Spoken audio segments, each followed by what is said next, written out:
Hi, it's Chris Rue here, and on this channel we're here to help you become a better business leader. Our goal is looking for particular executives who have maybe set up their own business and they've been working hard, they've been successful, and now they find that they're employing people. And so whereas you had all the hats, you now have to distribute out those hats, and you need to move from the manager of all those tasks to the leader of others. So we think this is where the kind of person who may well get something from that. Equally, if you've just taken on a new function or a new part of the business and you are now needing to lead and inspire and motivate others, then this channel is for you. It's all about moving you from a manager to being a leader. So today I thought we were going to have a little conversation. This time it's about this fundamentally interesting question about how could they possibly do that to me? By which I mean, this is sometimes the thought phrase that people experience in their own minds when they're experiencing some behavior from somebody else or some situation, and you get this interesting conversation, well, how could they possibly do that?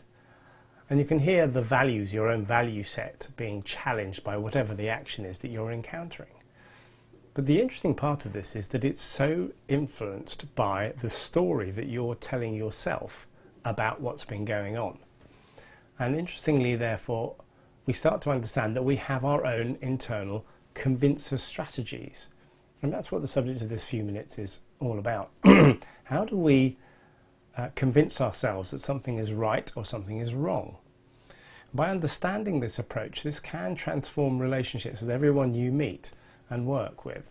So what I want to just chat about is however we choose to describe it, you recognize that that time when you hear or experience something that challenges your own personal value set, it does create this sort of reaction in you that often looks or sounds like, as I said, how could they possibly do that to me? The question then is, well, I wonder what is that story that I'm telling myself? Which is kind of interesting. Now, I recall a story that you may well have heard of in the past, and it was a story that was written by Stephen Covey, and I couldn't believe it when I looked back, and it was back in 1989 that actually he wrote this story. It was of his own experience on the tube line. Sadly, he died in 2012, which is a shame. We lost the world, a very intelligent guy, but his book was The 7 Habits of Highly Effective People. And within the body of that book, he wrote this story, which was about him walking down onto the subway. So I'm going to paraphrase his story, but essentially it's always stuck with me as a very powerful piece. And he went down on the train on a journey, and having a journey after a busy day. And he noticed he was sat down on his in his chair, and he saw this man get on with his 2 kids who were a little bit wild, to say the least. They were running up and down the tube, making a noise and making a nuisance of themselves with other people on the tube line. And some were reading newspapers and the kids were bashing into them, and they were sort of screaming around a bit, making a lot of noise. And so they really disrupted the scene. Then after a while, Stephen finally decided that maybe he really ought to say something, because he was sort of sat next to or close to the gentleman, and he sort of leaned over it to him and just said, do you know anything you could do about your kids, because they're just a little bit upsetting the place? Sorry to disturb you, but they really are making quite a noise.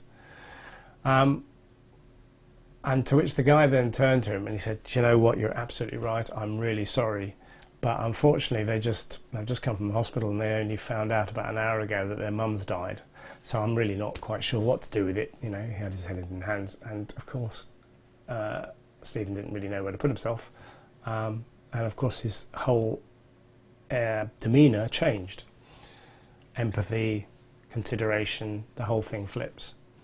So it's interesting to understand and take a look at the story that's actually going on in our head, because we could equally well say, well, look at this person, he's irresponsible, he's letting his kids run wild, clearly he can't be much of a parent, clearly the kids must be massively unruly, they must be a real pain. fill in the blank, whatever you want. It's easy to see how this story that we've created in our head to start with turns into something totally different when you understand the context of what's actually happening for that individual. And so, of course, this has great parallels in business.